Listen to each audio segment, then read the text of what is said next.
действие, при которой, вернее, состояние, при котором человек уже не может не употреблять It's a condition under which a person cannot help using алкоголь. alcohol. Подразделяется на два вида зависимости. Человек злоупотребляющий и человек зависящий. So it is divided into two types: an alcohol abuser and a person dependent on alcohol. And what's the difference? В чем разница? Разница в том, что человек зависящий, он, во-первых, есть у него возможность генетическая склонность к тому, что он уже наследственный, он предрасположен к тому, что он может быть зависимым. Это первая причина. First of all, a dependent person may have a genetic predisposition to alcoholism. Ну и при этом всем уже как поражается в него все сферы деятельности. Когда он начинает злоупотреблять, то есть он уже не может не употреблять. Все возможные ситуации остановиться, он сам практически их не может преодолеть. Alright. Also, a person. When a person uses alcohol, all spheres of his life are affected. And what is more, an alcoholic, a dependent person, if he even wants to stop, he or she cannot do it by themselves. Ну и при этом причины, при которых человек уже, его последствия, так сказать, последствия при злоупотреблении алкоголя в зависимости от человека. Причины. And reasons, the reasons why a person becomes dependent on alcohol. Ну это нарушается его здоровье. Also his health, the person's health is affected. Нарушается его отношения в семье с друзьями и близкими. Also, the person's family relationships are affected. Нарушается его социальная сфера, то есть работа. Then their social sphere is affected, such as work. И проблемы с законом. And they also might have problems with law.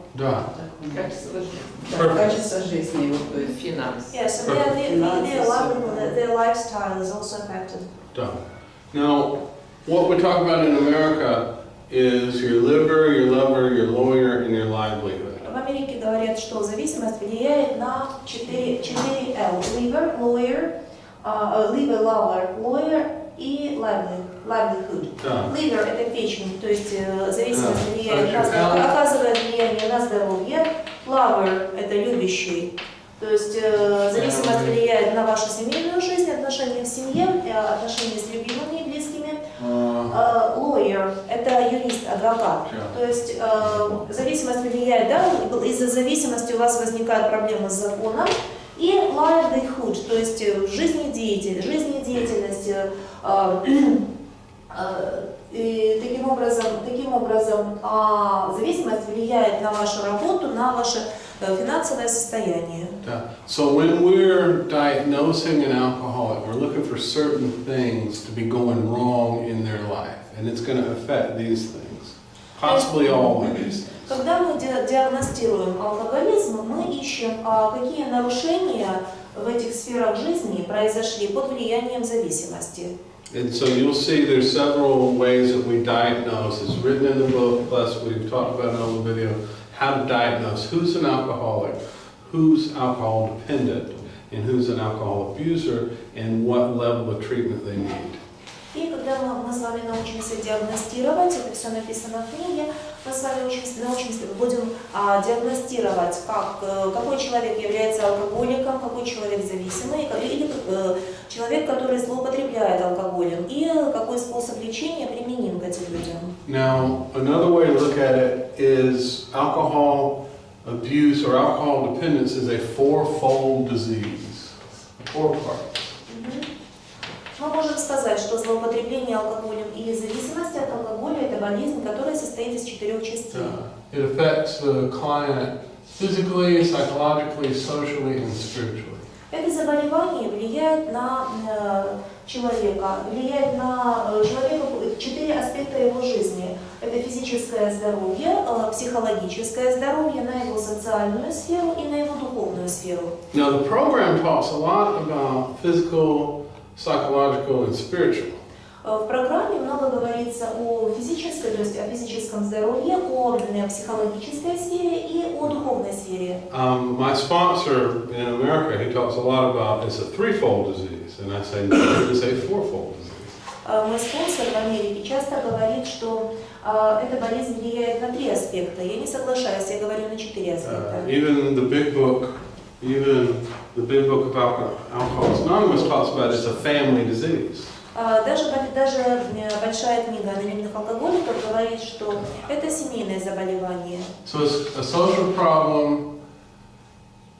It's a physical problem that the physical part of the problem needs to be addressed.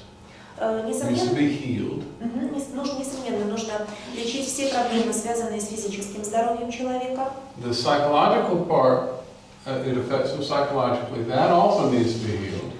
Также необходимо лечить и психологические проблемы. It affects them socially. It isolates them socially. You know that it isolates alcoholics. Да, и вы знаете, как алкоголь влияет на социальную сферу человека. Алкоголики, зависимые люди, изолируются от своей семьи, от своих друзей. And part of the solution to that is to be part of the fellowship of either NA or AA.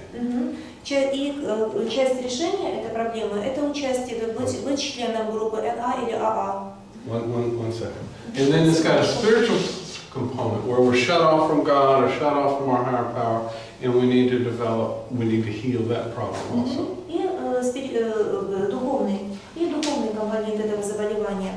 Человек закрывается от Бога, человек закрывается от высшей силы, и тоже благодаря программе, благодаря группам мы лечим эту сферу. Yes, ma'am. Я еще хотела и для себя, и немножко что вторую часть отличие злоупотребления и зависимости, что. She wanted to mention the difference between abuse and dependence. Что вот именно злоупотребляющие часто думают, что я выпил, и для этого ничего страшного со мной не случится. An abuser often thinks that, I have drunk now, but nothing will happen. Что частое злоупотребление тоже приводит к зависимости. But frequent abuse also leads to dependency. И получаются те же проблемы, что у зависимых потом. And so an abuser ends up with the same problems as a dependent person. Y'all agree with that? Согласны? Sounds familiar? Да. Что вначале у них есть просто в организме более сопротивляемость к алкоголю, у них нет генетической, так сказать, наследственности, и они сильнее организма не Abusers just probably do not have genetic predisposition to alcoholism, and their systems can cope with alcohol better than the ones of dependent people, at least at the first stages. Yeah, and what you said the right word. Да, вы правильно First сказали. stages, because the difference between an abuser and someone who's an alcohol dependent, the only difference is time. Да, вы правильно сказали, потому что разница между человеком, который злоупотребляет, и человеком зависимым, да, это всего лишь время. Now some can abuse alcohol for a long time and not become dependent. Кто-то может долгое время злоупотреблять, но не стать зависимым. Remember we talked about things that make us resistant to developing alcoholism. Помните, мы с вами говорили о том, что делает нас невосприимчивым к алкоголизму. Some of that is genetic, some of that is cultural. Генетика, культура. Physical. Какие-то физические особенности организма. Women become dependent far quicker than men do. Женщины становятся зависимыми гораздо быстрее, чем мужчины. Certain cultures, I am part Native American, and Native American cultures are notorious for becoming alcoholic very quickly. Я по происхождению американский индеец, и все индейцы очень подвержены этому заболеванию. Они становятся алкоголиками быстрее, развивают зависимость быстрее, чем другие нации. Now where we stop, because I talked a little bit about these, and I talked some about all four of these, but where we stopped was we were looking at the treatment that would help solve the spiritual problem first. So we're going to go backwards. Мы немного поговорили о всех 4 аспектах, на которые влияет алкоголизм. И сегодня мы будем говорить о том, как решать проблемы с духовной частью. And to remind the ladies where we stopped off. Ага, и где мы остановились? В краткосрочных целях.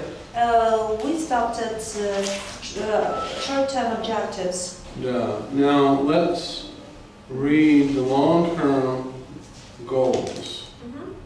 Давайте повторим с вами долгосрочные цели. There's 8 long-term goals, and this comes from a treatment plan. A treatment plan is part of the chart for the patient, the client. Here you have behavioral patterns.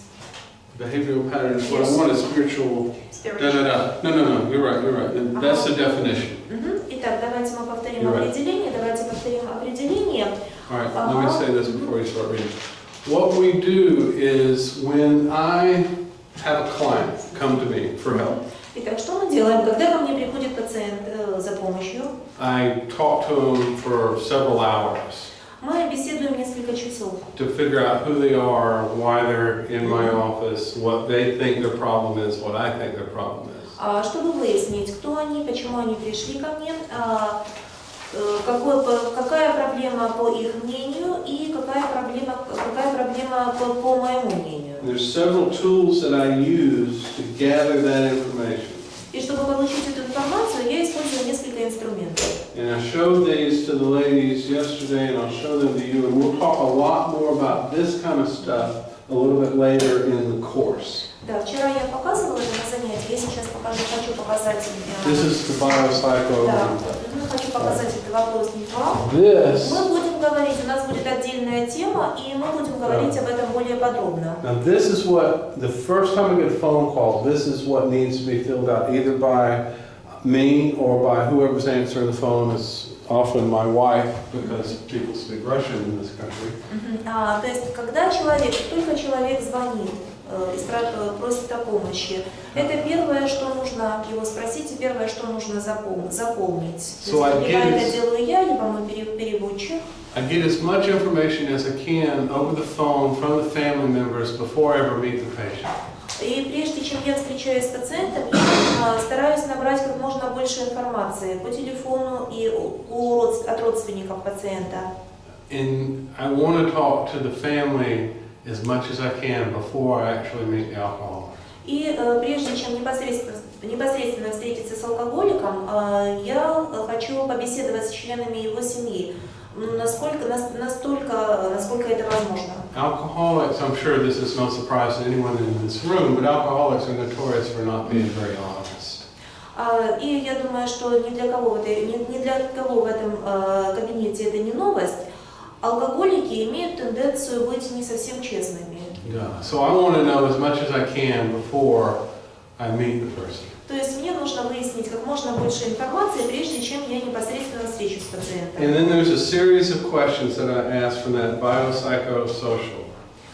И в этом биосоциологическом и психологическом опросе очень много вопросов, которые я задаю членам семьи и пациенту. That is based on biopsychosocials that I have accumulated from a lot of different hospitals all over the world now.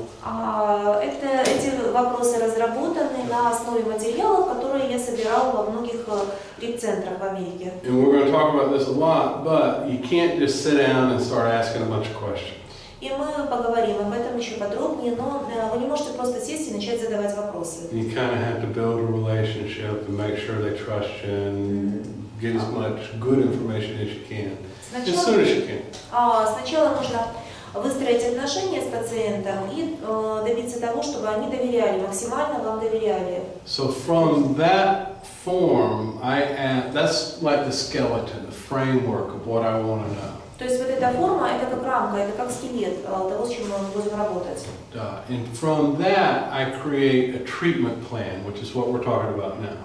На основе этих данных, которые я получаю в результате этих вопросов, Я устраиваю планирование лечения. So I want to know, like, well, let's just come up with an alcoholic. That would be the best thing to do. I have an alcoholic. His number one problem is alcohol dependence. Например, когда я встречаюсь с алкоголиком, And I have determined that by asking questions from that biopsychosocial. я определил, что его главная проблема – это зависимость от алкоголя. He's been to AA, got drunk. Ага, он был членом анонимных алкоголиков, но сорвался. Been to rehab, got drunk. Он был в репцентре, но сорвался. He's lost his job. Он потерял работу. His wife says she's going to leave him. Жена говорит, что она от него уйдет. He's got some physical signs that he's alcoholic, some physical symptoms, withdrawal symptoms, that kind of stuff. When he doesn't drink, he gets shaky. У него присутствуют физические симптомы похмелья. Now, there might be some other things, but this is the basic stuff. He's tried to stop on his own before. И могут быть и другие проблемы, но это самые основные. Он пытался бросить пить ранее.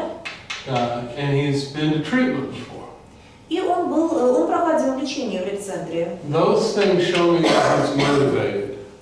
Вот эти первое и второе показывают мне, что у человека есть мотивация. Now, he's lost his job, but his boss says if he gets sober, he can come back to work.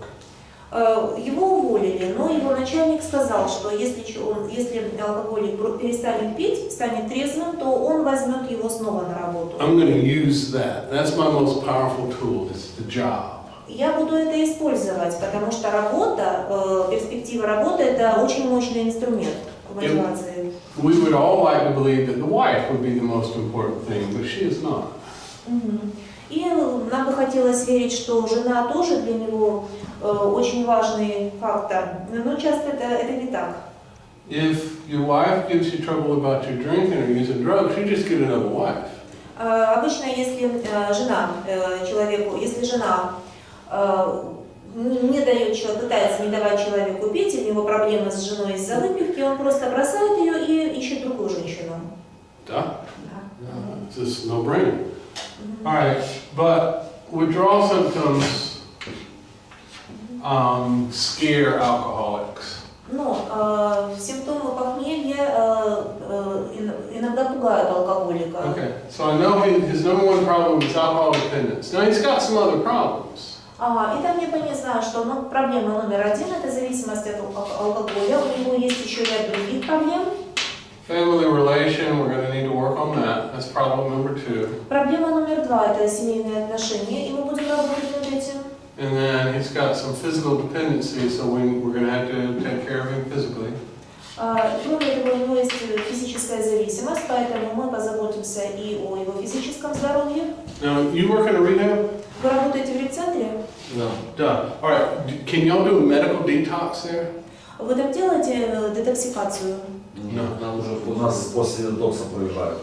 They get patients after detoxification. Duh. And then the same thing they do with the monastery. И то же самое происходит в монастыре. And so if we have a patient who needs physical detox, there's a doctor that I can send them to here in this town. I assume y'all have a place where y'all send them. Но в этом городе, если приезжает пациент, который нуждается в детоксе, у нас есть врач, которому мы отправляем пациента на детоксикацию. И я думаю, что вы делаете то же самое у себя в городе. К нам проезжает доктор, мы там делаем. A doctor arrives at the rehab and they detox patients there. At the rehab. В репцентре? Outstanding. That's much better. But that's an exception. Yeah, that's much better. Это гораздо лучше. Here they won't do that, and they just can't do that at the monastery.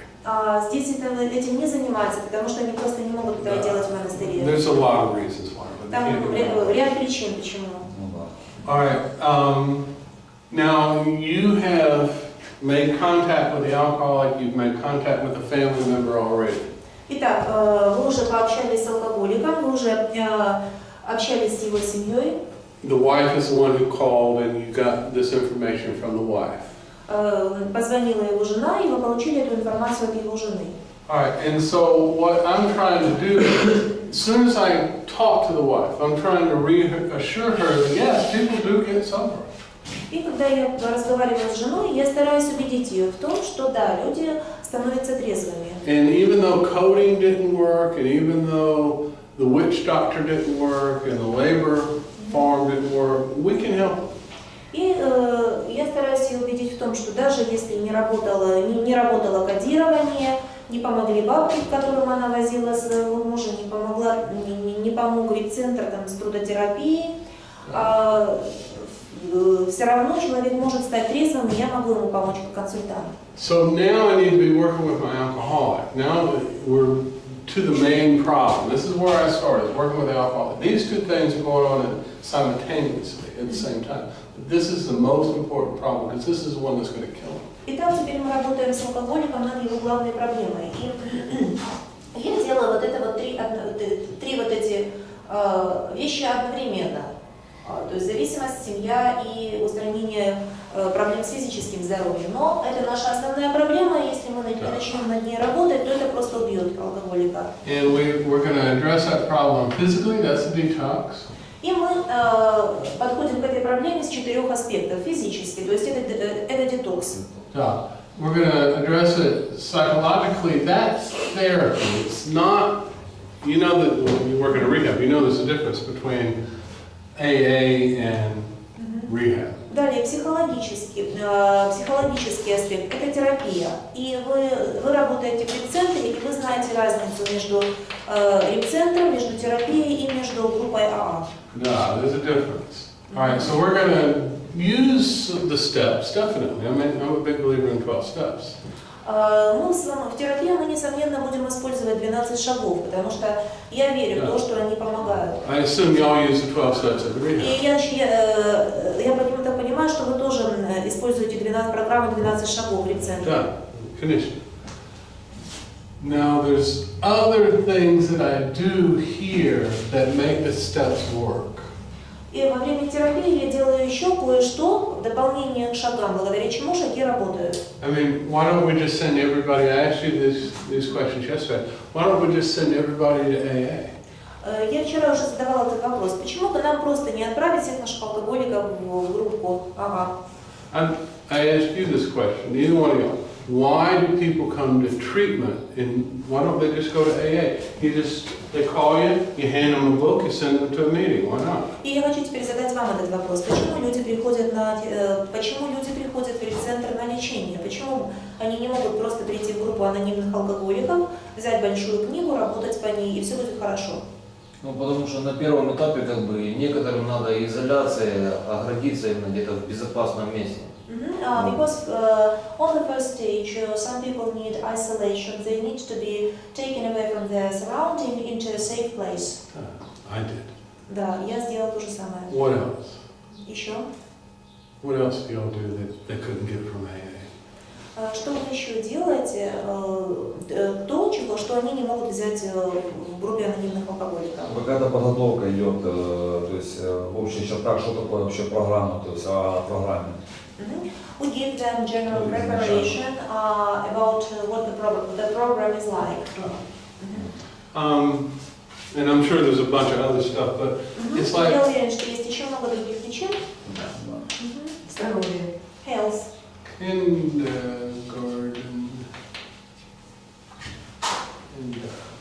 Kindergarten.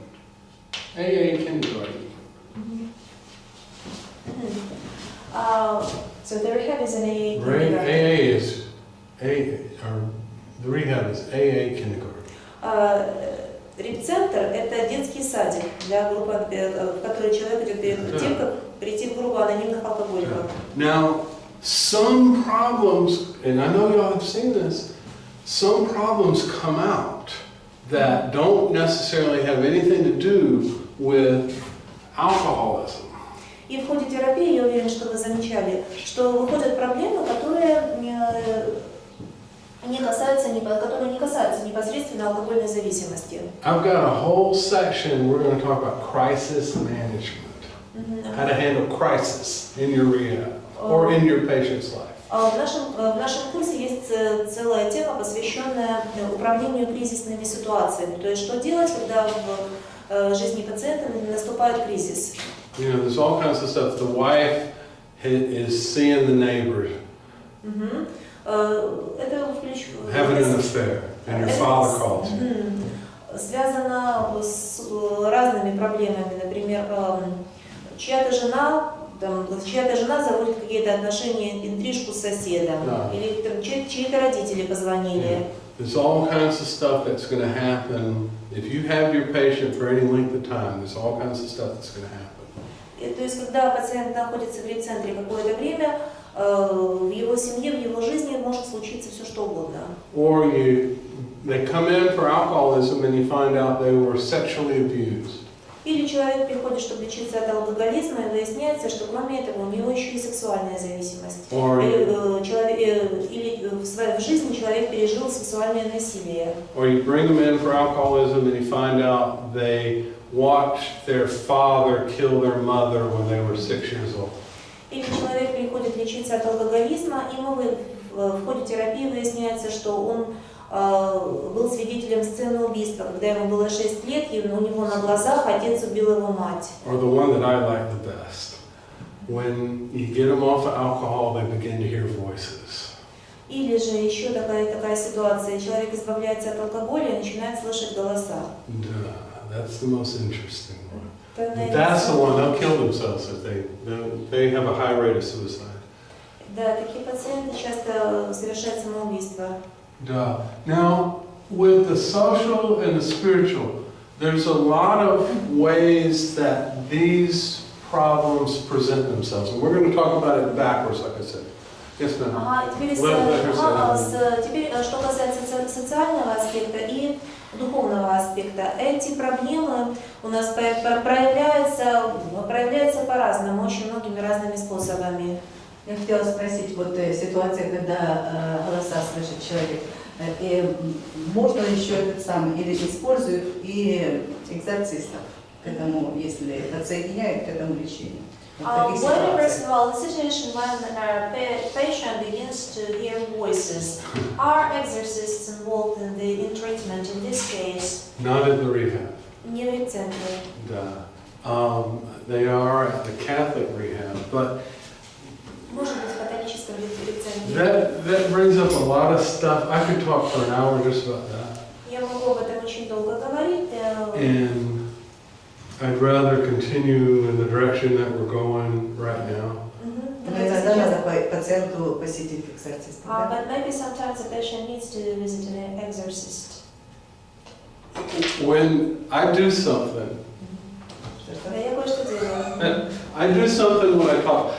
I meet all kinds of people. Я встречаю разных людей. And when I'm doing a biopsychosocial, И когда я провожу вот этот опрос, биологический, психологический и социальный, there's a Bible on the desk, у меня на столе Библия, and there's a crucifix on top of the Bible. и на Библии лежит распятие. I don't want to freak you guys out, okay? Я не хочу никого Be испугать. patient. Be patient. Будьте терпеливыми. And during that conversation, we're not talking about God, we're not talking about anything. Во время We're just беседы, talking about them and what their problem is and why they've come to me. во время беседы мы не говорим о Боге, мы не говорим о религии, о вере, мы просто говорим о них, о пациенте, о его проблемах. And she's seen me do this a half dozen times. Да, я был свидетелем того. That I'll fill out this form and I'll say, I need to go and think about this, I need to read this, come up with a treatment plan. I'm going to have a cup of tea, would you like one? I'll be in the next room. Я говорю, что мне нужно сейчас пройти в свой кабинет, подумать над вашей проблемой, наметить план лечения. Я предлагаю пациенту чай. And I said, oh, and by the way, I'll pick up myself. I said, oh, I just got this from the monastery. What do you think of that? И я как-то достаточно говорю, кстати, я купил крестик в монастыре. Because I want to see how they react. И даю пациенту в руки этот when I put a крестик. crucifix in their hand. И я смотрю на их реакцию, когда крестик оказывается у них в руках. Now, a lot of people with psychological problems. Множество людей с психологическими проблемами will freak out when you просто, do that. просто отшатываются. Now, at that point, I don't know what their real problem is. И в этот момент я не знаю, в чем действительно состоит проблема. Yeah, that comes a little bit later, because it could just be they have a psychological disorder.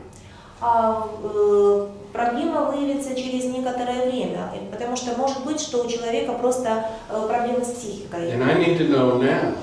И мне нужно знать это именно сейчас, есть ли это или нет. Whether they believe in God, Потому что верит человек в Бога или не верит, Allah, which is a Muslim God, whether they believe in God, Allah, Christ, doesn't matter. Независимо от того, человек верит в Бога, в Иисуса или в Аллаха, They need to have a higher power. человеку для выздоровления человеку нужна высшая сила. And when I put a crucifix in their hand, it lets me know how they feel about spiritual things.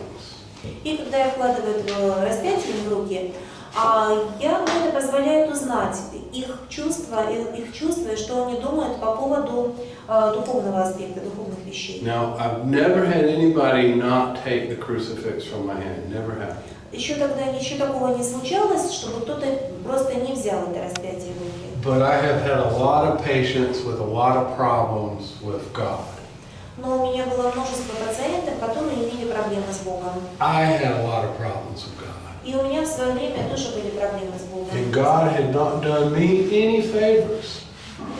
И Бог не делал мне одолжения. God. And so what I needed to do was get rid of some of the problems that I had with God before the program was ever going to work. И мне нужно было решить эти проблемы с Богом и с верой, прежде чем программа для меня начала работать. Because you got to have some kind of power greater than yourself. Whether it's God, whether it's an AA group, doesn't make any difference. You got to have some power greater than you that will solve your problem. That's straight out of the book. Потому что пациенту необходима высшая сила. Это может быть Бог, это может быть группа анонимных алкоголиков, но именно высшая сила помогает пациенту решить его проблему, иначе не получится. So I mentioned. Это прямо из книги. Второй шаг. The second step. The second step done. You got to have something. And it says in the book, in the English copy anyway, I'm assuming it says the same thing in this one, that the purpose of this book is to help you find a power that will solve your problem. That's a quote from the English version. И в английском варианте большой книги, я уверен, что в русском варианте тоже есть, что цель этой книги помочь человеку найти высшую силу, которая поможет решить его проблему. And if you got a problem with a bearded man in the sky being God, then I need to know it now. И если у пациента есть проблема с таким важным человеком в небе, которого зовут Бог, то мне нужно это выяснить на начальных этапах. And that's some of the first stuff that we work on. Who is God? Well, И I'll talk about that. важная часть нашей терапии – это работать над вопросом, кто для пациента Бог, его отношения. So we started talking about spiritual confusion. Итак, мы с вами начали говорить о духовном смятении. We take a break about every 45 minutes to an hour. Каждые 45 минут или час у нас перерыв. So she's going to read these things real quick, and then we'll talk about them specifically. Or she's going to read them real quick, and then we'll take a break. И я сейчас вам зачитаю определение духовного смятения, после чего мы сделаем небольшой перерыв. Итак, поведенческие определения духовного смятения. Первое. Потребность в высшей силе не осознается или не принимается. Потребность в высшей силе не осознается или не принимается. 2. Take your time. Can I do it like this? Can they read it from there? I don't know. No, just read it. All right. The ladies wrote them down yesterday. Потребность в высшей силе Не осознается или не принимается.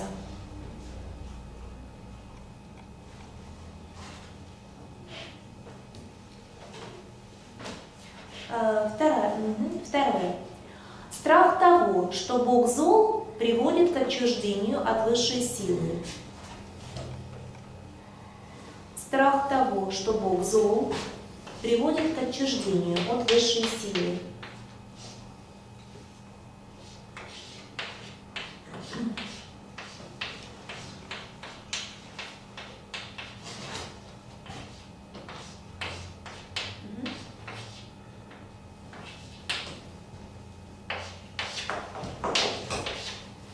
Страх того, что Бог зол. Ага, приводит к отчуждению от высшей силы.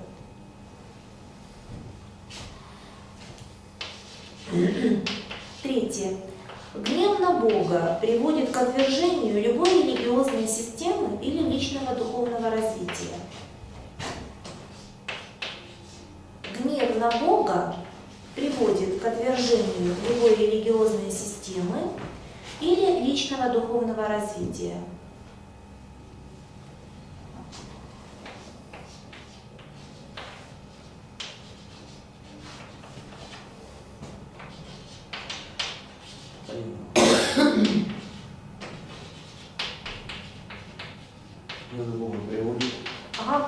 Приводит к отвержению любой религиозной системы или личного духовного развития.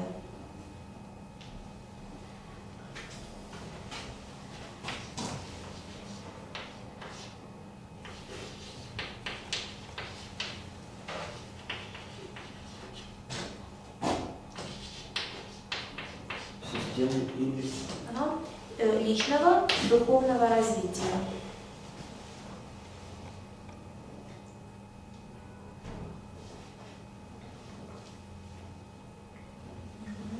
Четвертое. Смятение, связанное с духовными вопросами,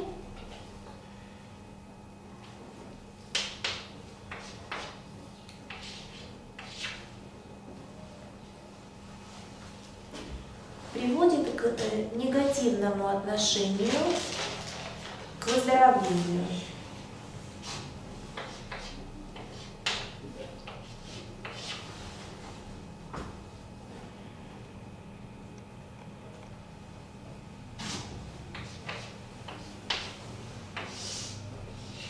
Смятение связано С духовными вопросами, да, приводит к негативному отношению к выздоровлению.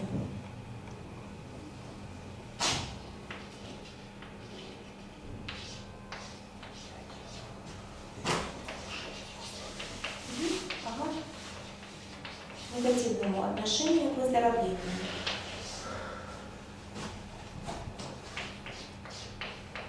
Дальше. Пятое. Гнев на Бога заставляет клиента отказываться искать сознательного общения с Богом.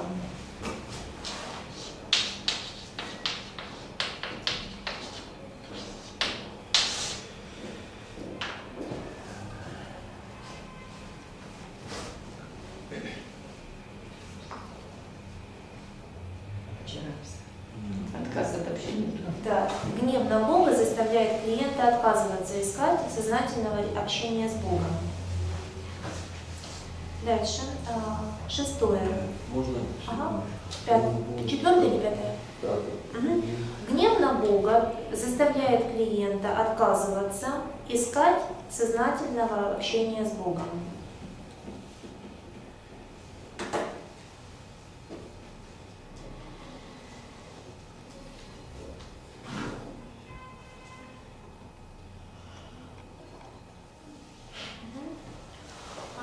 Далее, шестое. Религиозные убеждения осуждают аддиктивное поведение и программу 12 шагов восстановления. Сознательного, искать сознательно, да, то есть человек отказывается злиться на Бога и поэтому отказывается обращаться к Богу, совершенно верно. Угу. Шестое. Религиозные убеждения осуждают аддиктивное поведение и программу 12 шагов восстановления. Религиозные убеждения осуждают аддиктивное поведение, то есть зависимость, да, то есть,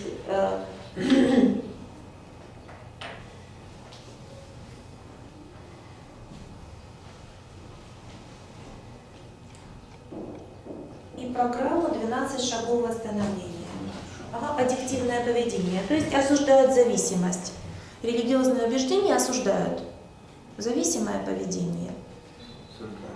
Мгм. И программа 12 шагов восстановления.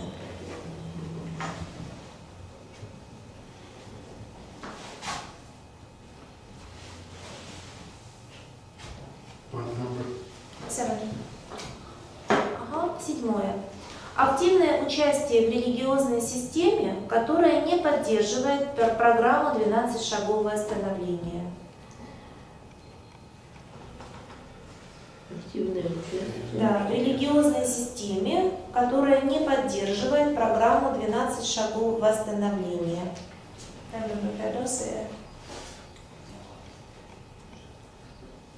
А можно Здесь- седьмое?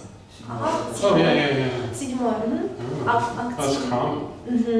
Shall I tell them? No, we'll talk about it. Ага, активное участие в религиозной системе, которая не поддерживает программу 12 шагов восстановления. Вот немножко не очень понимаю вот это активное участие в разных She doesn't quite understand this. программах. Что это значит? What is it? Oh, What does it mean? We'll go ahead and do 8, and then when we come back and talk about it. Ага, мы сейчас запишем 8 и вернемся к 7 и вам поясним. Да. Давайте сейчас, да. Ага, 7 есть? Не. Активное участие в религиозной системе, которая не поддерживает программу 12 шагов.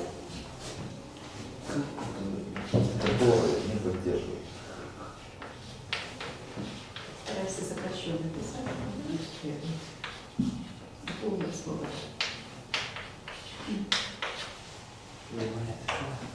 Которая не поддерживает программу 12 шагов.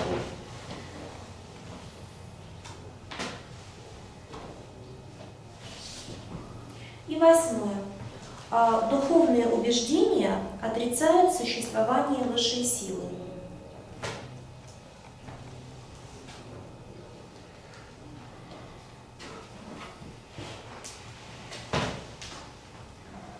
Духовные убеждения отрицают существование высшей силы.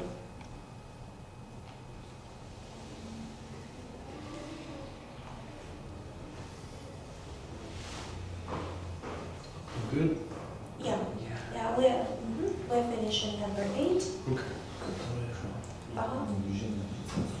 That's Да, духовные убеждения отрицают существование высшей силы. All right, why don't we take 10 minutes?